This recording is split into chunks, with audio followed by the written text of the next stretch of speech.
वालेकुम गाइस, क्या हाल है? ठीक है। ये मुतवा साहब हैं, ये अब आपको 90 मारना सिखाएंगे। ये बैंडर है, पीवीसी बैंडर। 25 mm का।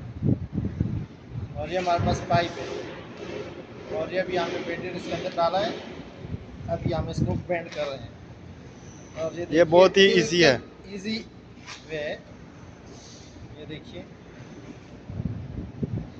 और ये हमारी 90 हो ये गई ले है जी, तैयार। माशाल्लाह, ये 90 तैयार है। चेक करें। ये देखिए, ये जितना भी दुबई और सऊदी अरब में काम होगा पीवीसी का, तो इसके लिए आपको यही मेथड यूज़ करना है। ये 25 mm का पाइप है तो 25 यानी कि पौनी का, और 1 इंच का होगा 32 mm, तो उसके लिए 32 का बेंडी होगा। 25 और 20 mm आधी इंच, यानी कि वो आधी का कम इस्तेमाल होता ही नहीं है, बहुत कम होता है, लेकिन ज़्यादा 25 और 32 का होता है। तो मेरी ये वीडियो पसंद आएगी, इसी तरह की मज़ीद वीडियो के लिए, इन्फॉर्मेशन के लिए मेरा यूट्यूब चैनल सब्सक्राइब करें और वीडियो को ज़्यादा से ज़्यादा शेयर करें। शुक्रिया।